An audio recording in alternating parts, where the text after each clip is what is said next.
Hello सभी भाइयों को नमस्कार, जय हिंद। मैं रामजी राजपूत जराकर आपके सामने समक्ष हूँ। बहुत दिनों के बाद आपके सामने समक्ष हूँ। आज बात करते हैं विशेष मुद्दे पर। मैंने आपसे सभी को कहा था कि मैं 4 बजे आपसे जुड़ने का प्रयास करूँगा, तो मैं आपके सामने जुड़ रहा हूँ। जो लोग जुड़ पा रहे हैं उनको मेरा बहुत बहुत धन्यवाद। आज बात करेंगे विशेष मुद्दे पर। वो विशेष मुद्दा होगा हमारा यूजीसी, यूनिवर्सिटी ग्रांट कमीशन, जो हमारे देश में महत्वपूर्ण तरीके से छाया हुआ है। आखिर ये क्या है, इस बात को समझने की कोशिश करते हैं।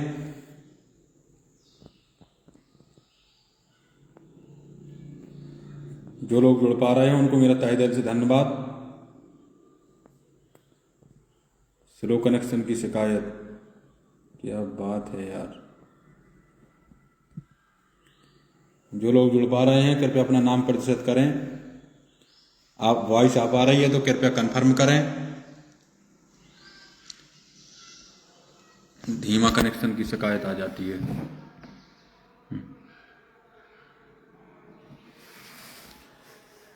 आज हमारा विशेष महत्वपूर्ण मुद्दा होगा यूजीसी। आपने देखा होगा, मैं सोच रहा हूं कि आप सभी लोग जुड़ जाएं तो बात को प्रारंभ करते हैं, नहीं तो बीच में मित्र आते रहते हैं तो फिर उनको जुड़ने में, नाम लेने में समस्या उत्पन्न होने लगती है। बात को पुनः स्टार्ट करते हैं। बहुत दिनों के बाद आपके सामने समक्ष आया हूं।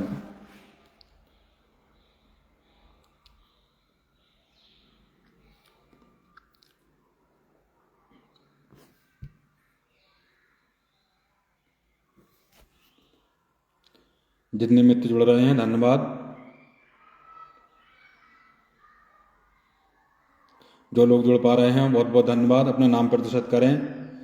आप सभी को मेरा बहुत बहुत आभार। आज बात करते हैं यूनिवर्सिटी ग्रांट कमीशन पर, यूजीसी।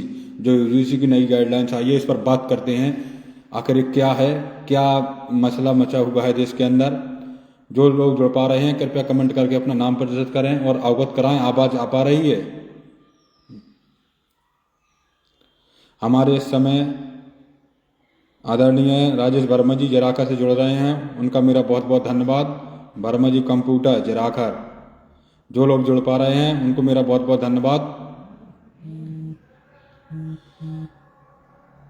कृपया आवाज आ पा रही है। जय हिंद। योगी जलेंद्र सिकरौदा से, योगी भाई आपका जुड़ने के लिए, जलेंद्र भाई बहुत बहुत धन्यवाद।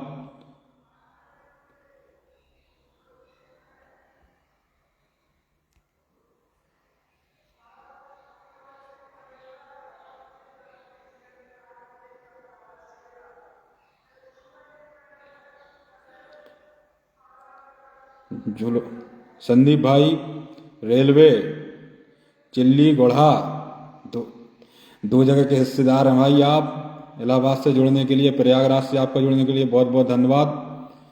मनीष भाई आपका जुड़ने के लिए बहुत बहुत धन्यवाद। जो लोग जुड़ रहे हैं उनको मेरा बहुत बहुत धन्यवाद। आपने देखा होगा, अब बात करते हैं यूजीसी पर। मैं यही तो सोचता हूँ, जो लोग मित्र जुड़े तो जुड़ जाएं, नहीं तो बाद में नाम लेने में उनका दिक्कत होती है। बात को स्टार्ट कर देते हैं, फिर मित्र जुड़ते रहते हैं तो उनको लगता है कि भाई हम जुड़ रहे हैं, हमारा प्रावधान नहीं है। हाँ, संदीप भाई का कमेंट आ गया कि आवाज़ आ रही है।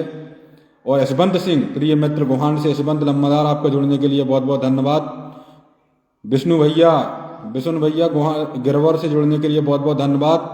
हमारे वार्ड के बीएलओ परम मित्र माता दीन कुशवाहा जी, जुड़ने के लिए आपका बहुत बहुत धन्यवाद। ये शिक्षक हैं, ड्यूटी देते हैं, धगवा में तैनात हैं, इनका निज निवास इटायल है।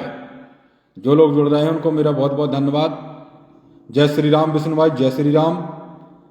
आप बात करते हैं मुद्दे पर, यूजीसी पर। यूजीसी का जो हमारे देश के अंदर जो मुद्दा चल रहा है, पहले इस बात को समझने की कोशिश करते हैं, फिर बात करते हैं किन मुद्दों पर बहस चल रही है। देश में तरह तरह के आंदोलन हो रहे हैं हमारा देश में। हाँ, वर्मा जी का कमेंट आ चुका है, आवाज आ रही है। हाँ, विस्तार। हमारे देश में हमारा आर्टिकल जो संविधान का, भारतीय संविधान के अंतर्गत आर्टिकल 15 में दिया गया है, लिंग, जाति, धर्म, जन्म स्थान के आधार पर भेदभाव नहीं किया जाएगा। लेकिन आप क्या जानते हैं हकीकत में ऐसा है? धर्म के आधार पर भी भेदभाव होता है, जाति के आधार पर भी समाज में भेदभाव होता है, लिंग के आधार पर भी जब समाज में भेदभाव होता है। इन्हीं भेदभाव को खत्म करने के लिए हमारा संविधान हमें कुछ अधिकार प्रदान देता है तथा उन अधिकारों पर संरक्षण प्रदान करने के लिए संविधान में कहा गया है कि सरकार उन अधिकारों के संरक्षण के लिए कानून बनाएगी।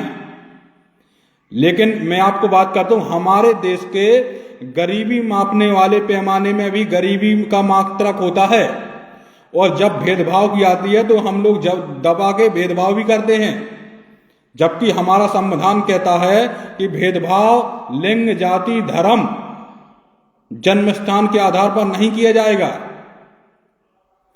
अब यूजीसी, मैं जैसे आपको कह रहा हूं, अब आ जाती है बात लिंग की। मैं आपको यहां से लेकर के यूजीसी पर चल रहा हूं, लिंग के आधार पर, क्योंकि लिंग में भेदभाव नहीं किया जाएगा। क्या हमारे समाज में महिलाओं के साथ भेदभाव नहीं किया जाता था? भेदभाव नहीं किया जाता है। यदि महिलाओं के संरक्षण को, भेदभाव को मिटाने के लिए सरकार कानून बनाती है तो उस कानून को जो लोग, उनकी मानसिकता वाले, गंदी मानसिकता वाले लोग इस प्रकार नहीं दिखाएंगे कि एक कानून कैसा बना। एक कानून को दिखाएंगे कि महिलाओं की समानता के लिए महिलाओं को जो अधिकार दिए जा रहे हैं वो पुरुषों के खिलाफ है। ये कानून यानी पुरुषों के खिलाफ है, महिलाओं के साथ है, जबकि ये किसी के विरोध में नहीं लाया जाता है, भेदभाव को मिटाने के लिए लाया जाता है। इसी प्रकार हमारा जो यूजीसी आता है, यूनिवर्सिटी ग्रांट कमीशन, इसमें जो लागू होता है, इसके अंतर्गत इसमें क्या होता था पहले, जो हमारी बड़ी बड़ी यूनिवर्सिटी, कलकत्ता, दिल्ली, बड़ी बड़ी यूनिवर्सिटी हैं बॉम्बे में, तो इनमें जो जैसे आते हैं पूर्वोत्तर राज्य, सिक्किम वगैरह के लोग आते हैं पढ़ने के लिए, तो उन छात्रों को चिंकी, चाइनीज कहकर उनको प्रताड़ित किया जाता है, उनको उनके साथ भेदभाव किया जाता है। तो वो लोग सुसाइड होकर भी, कई लोग तो सुसाइड भी कर लेते हैं। आपने देखा होगा 2016 में क्या रोहत वेमुला जैसे लोगों, लड़कों ने सुसाइड कर लिए थे। ऐसे तमाम लड़के हैं जिन्होंने इस भेदभाव से प्रताड़ना होकर सुसाइड किया है। सरकार जो कानून लाई है उस कानून के हम साथ हैं, ऐसी बात नहीं है, उसमें समर्थन में है, क्योंकि भेदभाव मिटाना ही हमारा सबसे बड़ा, हमारा इंसानियत के नाते, सामाजिक इंसानियत और समाज के नाते भेदभाव ही देश की तरक्की का आधार होता है। और लोग इसको दिखा रहे हैं कि यह कानून सवर्ण विरोधी है। अब इसको समझिए, सवर्ण विरोधी कैसे दिखा रहे हैं। पहले तो मैं आप सभी को कहना चाहता हूं कि किसी के कहने से, सवर्ण भाइयों से, किसी के कहने से या खुद को और किसी के मानने से आप आग बबूला हो जाते हैं। कानून सवर्ण विरोधी नहीं है, कानून भेदभाव विरोधी है।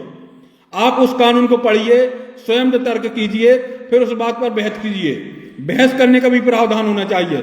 आप ये बताइए, उस कानून में कहा गया, इस कानून की, प्रत्येक कानून की कुछ कमियां होती हैं, इस कानून की भी कुछ कमियां हैं। इस कानून की क्या कमियां मैं आपको गिनाना चाहता हूं। पहली कमियां क्या है कि इस कानून में कहा गया है कि जो यदि झूठी रिपोर्ट पहले दर्ज की जाएगी, पहले एससी के छात्र के द्वारा, एसटी के छात्र के द्वारा, ओबीसी के छात्र के द्वारा, सवर्णों के लिए जो झूठी रिपोर्ट दर्ज की जाती थी उसके लिए जुर्माने का प्रावधान था यदि वो झूठी रिपोर्ट पाई जाती है तो। दूसरी रिपोर्ट, इसमें कानून का गलत उपयोग क्या है कि एससी के साथ भेदभाव करे, ओबीसी एससी के साथ भेदभाव करे, तो इसमें कानून के लिए कोई विशेष प्रावधान या स्पष्टीकरण नहीं कहा गया है कि इनको क्या पनिशमेंट या क्या दंड दिया जाएगा। इस कानून की सबसे बड़ी कमी यह है कि इसमें सिर्फ जाति के आधार पर सवर्णों को बाहर रखा गया है। मतलब उन्हीं के लिए बाहर रखा गया है कि आप ही के खिलाफ यदि आप प्रताड़ित करेंगे तो आपके लिए दंड का प्रावधान है। तीसरी कमी इसकी ये है कि इसमें कोई दंड का निश्चित प्रावधान नहीं किया गया है। चौथी कमी इस कानून की ये है कि जो इस हेड होगा इस कमेटी का, सजा का प्रावधान जो करेगा उसके आधार पर सजा दी जाएगी, उसके आधार पर पनिशमेंट दिया जाएगा। यदि हेड का मूड तो ठीक है तो ठीक है, गलत है तो गलत है, भाई हेड के ऊपर डिपेंड करता है। अगली कमी ये आती है कि जो कानून लाया गया है इसमें शिक्षकों के लिए प्रावधान है, शिक्षकों के खिलाफ भी कानून लगेगा। तो इससे निष्कर्ष ये निकलता है, यदि कोई शिक्षक पॉलिटिकल विषय को लेकर पढ़ाना चाहता है, मतलब पॉलिटिकल में तो लिंग, जाति, धर्म, जन्म स्थान के आधार पर सब कुछ पढ़ाया जाएगा, तो वो कटाक्ष के साथ नहीं पढ़ा पाएगा। मतलब यदि किसी को बुरा लग जाएगा, वो उसके खिलाफ कानून, वो उसकी शिकायत कर देगा, तो उसको भी अपनी जॉब की परवाह है। तो कटाक्ष की यहां पर कहीं ना कहीं निष्पक्षता की सवाल खड़ा होगा, वो कटाक्ष के साथ पॉलिटिकल साइंस नहीं पढ़ा पाएगा। अगली कानून की कमी ये है कि इसमें कहा गया है कि जो दंड का प्रावधान है स्पष्टीकरण नहीं किया गया है।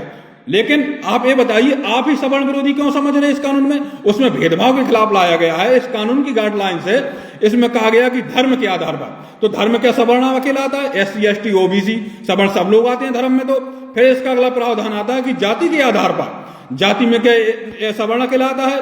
सवर्ण इसमें तो SC ST OBC सवर्ण उसमें भी आता है। फिर आता है लिंग के आधार पर भेदभाव नहीं किया जाएगा। तो क्या लिंग में आप ऐसा मतलब है कि महिला है और पुरुष है तो उसमें SC ST OBC की महिलाएं नहीं होगी तो उनको दंड के लिए कोई प्रावधान नहीं है। अगला कानून इसका गाइडलाइन से है कि जन्म के स्थान पर भेदभाव नहीं किया जाएगा। तो क्या आवश्यकता कि जन्म के स्थान पर आप ही लोग सवर्ण अकेले लोग आते हैं, उसमें SC ST OBC नहीं आते हैं, उनके साथ कानून के लिए कोई विशेष प्रावधान नहीं है। ये भेदभाव मिटाने के लिए लाया गया है, सवर्ण विरोधी नहीं है। इस कानून को आप इस आधार पर सिर्फ कह सकते हैं कि सवर्णों के खिलाफ है, इसमें कुछ सुधारने की आवश्यकता है। आप ये नहीं कह सकते हैं कि ये सवर्ण विरोधी है। आप ये राजनीतिक मुद्दा है। अब राजनीति वैसी होती है, मैं UGC के समर्थन में चलूंगा तो लोग मुझे कहेंगे कि मैं सवर्ण विरोधी हूं, यदि उसका विरोधी मानू जाऊंगा तो एक बैकवर्ड के लोग मुझे कहेंगे कि मैं सवर्णों के साथ हूं। उसको समझने की आवश्यकता है, इसमें कुछ सुधार लाने की आवश्यकता है। ऐसा नहीं है कि आप एक कानून के विरोध में आप अभी तो आप कह रहे थे कि जो UGC लाए हैं वही तो राम को लाए थे। पहले तो कहते हैं हम उन्हीं को लाएंगे जो राम को लाए हैं, तो राम को लाने वाले तो UGC लाए हैं। अब आप इतना बुरा क्यों मान रहे हैं? और दूसरी चीज, आप आंदोलन ऐसे कीजिए कि मोदी प्रधानमंत्री जी को आप अशब्द पेश कर रहे हैं इस कानून के पीछे। इस प्रावधान में इतना आपका इतना नुकसान तो नहीं है जितना आप दिखा रहे हैं। राजनीति ये कुछ इस लोग इस कानून के समक्ष है, कुछ इस कानून के विपक्ष में है। ऐसा नहीं है कि इस कानून का बहुत ही खराब है, सवर्णों का शोषण हो रहा है, सवर्णों के खिलाफ आया है। नहीं, ये भेदभाव के खिलाफ आया है, सवर्णों के खिलाफ नहीं आया है। इसको समझने की आवश्यकता है। तो समझें, हमारा संविधान आर्टिकल 15 मैं पुनः दोहराना चाहता हूं, कहता है लिंग, जाति, धर्म, जन्म स्थान के आधार पर भेदभाव नहीं किया जाएगा। और हकीकत में भेदभाव किया जाता है तो संविधान में यह भी कहा गया है कहीं भेदभाव होगा तो उसके खिलाफ संविधान सरकार को कानून बनाने की शक्ति है। यदि सरकार उसके खिलाफ कानून बनाती है, उस अधिकारों के संरक्षण के लिए कानून बनाते हैं, तो लोग इसको इस प्रकार प्रोटेक्ट करके दिखाते हैं कि ये सवर्ण विरोधी है, कोई कानून ये महिला पुरुषों के विरोधी है, ये महिलाओं के समर्थन में है, ये OBC के संरक्षण में है। ये राजनीतिक मुद्दा होते हैं, एक किसी के विरोधी में नहीं है। एक आपको मैं बता रहा हूं, इसका मतलब आप ये बताइए, ये लोग कौन लोग धरना कर रहे हैं, कौन लोग आंदोलन कर रहे हैं? इसका मतलब आप ये आजादी चाहते हैं क्या संविधान से कि हमको उनके खिलाफ भेदभाव करना है, आप हमें भेदभाव करने की स्वतंत्रता दीजिए। नहीं तो इसमें बात तो आपको कहीं दिक्कत नहीं है। इसी आधार पर आपको दिक्कत है। पुरुषों के खिलाफ भी उन्हीं लोगों को दिक्कत हो रही है जो कहते हैं महिलाओं को महिलाओं के समर्थन में कानून बनते हैं, या तो जो महिलाओं के को दबाना चाहते हैं, महिलाओं के आप कह रहे हैं कि महिलाओं को सहयोग में साथ नहीं दे रहे हैं, या सोच रहे हैं कि हमें महिलाओं के साथ भेदभाव करने दिया जाए, इस प्रकार का कानून नहीं बनाना चाहिए। या तो आप उस सोच के व्यक्ति हैं, नहीं तो इसमें इतनी आवश्यकता क्या है जो आप इन तक मुद्दे को बढ़ा रहे हैं कि ये UGC सवर्णों के विरोध में है। सवर्णों के विरोध में नहीं है भाई, ये सवर्णों के विरोध में नहीं है, ये विरोध में है तो लिंग, जाति, धर्म, भेदभाव के विरोध में है। जबकि इस कानून में आपको बताना चाहता हूं मैं, लिंग, जाति, धर्म के जन्म स्थान के आधार पर भेदभाव नहीं किया जाएगा, ये तो कहा ही गया है। साथ में इसमें आर्थिक रूप से पिछड़े लोगों को भी शामिल किया जाएगा, तो इसमें भी तो आप भी लोग आएंगे। और इसमें जो सदस्य सजा देने वाली, जांच करने वाली जो कमेटी होगी, तो उसमें 10 लोग निर्वाचित किए जाएंगे। तो आप इस चीज को समझिए, उस 10 लोगों में 3 लोग, एक SC का, एक ST का, एक OBC का और एक महिला, एक विकलांग। महिला और विकलांग में तो कोई नहीं हो सकता, बचे 5 लोग। 5 लोग में किसी भी जाति के हो सकते हैं, तो उसमें सब बड़े लोग भी तो होंगे। कमेटी आपको ऐसे ही दंड प्रसारित कर देगी क्या? और दूसरी चीज, अगली बात आती है, यदि आपके खिलाफ ज्यादा तो उसमें 1 महीने का समय भी तो दिया जा रहा है उसको संशोधित, उसको जांच को परखने के लिए, जांच सही है कि नहीं है, रिपोर्ट गलत है कि नहीं है। हाँ, यदि इस कानून की कुछ कमियां हैं तो ये कमियां हैं कि यदि OBC और SC के साथ भी भेदभाव कर रहा है तो उसके लिए कुछ विशेष प्रावधान होने चाहिए, और SC SC के साथ भी प्रताड़ित कर रहा है तो उसके लिए विशेष कानून के स्पष्टीकरण होना चाहिए, इतनी सजा होगी। दूसरी एक कमियां है, इसमें सवर्णों को बाहर रखा गया है, यानी कि सवर्ण यदि भेदभाव करते हैं, उनका मानना यह है तो क्या हमारे लिए ये कानून बना है? ऐसा नहीं है भाई। सवर्ण का मतलब होता है आपको सिर्फ यहीं पर आप कर सकते हैं, तो इसमें धरने, आंदोलन, मोदी जी को शब्द कहने की इतनी बड़ी बात नहीं। आप इसका 20 का प्रावधान निकालिए, कितने बड़े बड़े कानूनों में 20 का प्रावधान नहीं निकल आता है कि इसमें कुछ सुधार की आवश्यकता है, तो उसमें सुधार कीजिए। आप सरकार अब आप BJP विरोध बन रहे हैं। अभी तो आप कहते थे कि जो राम को लाए हम उन्हीं को लाएंगे, तो वही तो OGC लाए हैं, कोई और तो लाया नहीं है। जो लोग जुड़ पा रहे हैं उनको मेरा बहुत बहुत धन्यवाद। राजेंद्र राजपूत अटाल से जुड़ने के लिए बहुत बहुत धन्यवाद। मिथुन भैया जुड़ने के लिए बहुत बहुत धन्यवाद। देवेंद्र भाई साहब प्रधान जी गलिया से जुड़ने के लिए बहुत बहुत धन्यवाद। राम सिंह प्रजापति अड़गांव से जुड़ने के लिए बहुत बहुत धन्यवाद। अल्ताफ भाई आपका जुड़ने के लिए बहुत बहुत धन्यवाद। अनुज कुमार राजपूत आपका जुड़ने के लिए बहुत बहुत धन्यवाद। अखिलेश कुमार भाई आपका जुड़ने के लिए बहुत बहुत धन्यवाद। जो लोग जुड़ पा रहे हैं उनको मेरा बहुत बहुत धन्यवाद। मैं आपको पता है स्पष्टीकरण कह रहा हूं बात, आप पहले उस कानून को समझिए, उस कानून के बाद में आप कीजिए कि ये सवर्ण विरोधी है। ये कोई सवर्ण विरोधी नहीं है भाई, भेदभाव विरोधी है। संविधान में कहा गया जहां भेदभाव होगा तो वहां पर सरकार कानून बनाएगी, उनके अधिकारों की रक्षा के लिए कानून बनाएंगे। फंडामेंटल राइट होते हैं जो हमारे मौलिक अधिकार होते हैं, तो क्या होता है उसी प्रकार हमारा मौलिक अधिकार आर्टिकल 32 कहता है कि हमें मौलिक अधिकारों का हनन होता है तो हम सुप्रीम कोर्ट जा सकते हैं। इसी प्रकार तो ये कानून आया है। आपको क्या, आप ये बताइए, अगर वो खिलाफ अच्छा नहीं है कानून, आप पूर्वोत्तर छात्र जो आते हैं पढ़ने के लिए, इलाहाबाद यूनिवर्सिटी आते हैं, प्रयागराज यूनिवर्सिटी के अलावा बम्बई, कलकत्ता, मद्रास, मुंबई में पढ़ने आते हैं, तो आप उनको चिंकी चाइनीज कहना के चाहते हैं। आप यही आजादी चाहते हैं, आप तो सवर्ण विरोध, आप कह रहे हैं सवर्ण विरोधी है, आप उनका शोषण करने के लिए चाहते, तभी तो कह रहे हैं आपकी सवर्ण विरोधी है। भाई आपको जब भेदभाव नहीं करना है या उनका हनन नहीं करना, उनको प्रताड़ित करना नहीं है, तो आपको क्या दिक्कत है? पढ़ाई से तो कोई संबंध है, ये नहीं है। अगले एक कानून की विशेष कमी ये आ गई है कि सरकार जब चाहे तो किसी भी यूनिवर्सिटी का फंड रोक सकती है इस आधार पर कि आप जो यूजीसी की नई गाइडलाइंस आई है उसका पालन नहीं कर रहे हैं।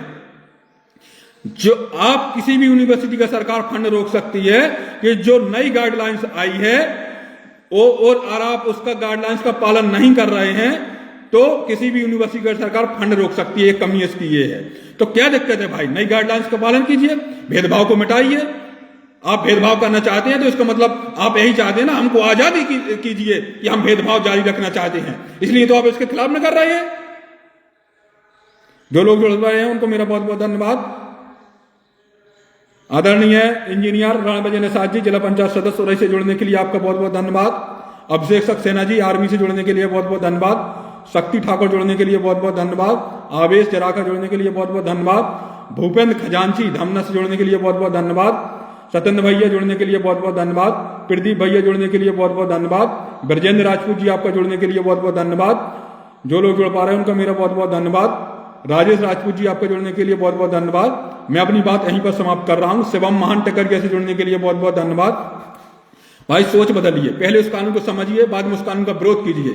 इतना बड़ा वो नहीं है, आप उसका बीच का मार्ग निकालने के लिए भाई धरना दीजिए, आंदोलन कीजिए, क्योंकि भारतीय आर्टिकल 19 में ये भी कहा गया है शांतिपूर्वक भाई आपको धरना देने की आवश्यकता है। आप बिना हथियार के से सभा कर सकते हैं, आप शांतिपूर्वक किसी भी संगठन का निर्माण कर सकते हैं, लेकिन कोई ऐसा काम नहीं करेंगे जो मौलिक अधिकार से दूसरे मौलिक अधिकारों का हनन।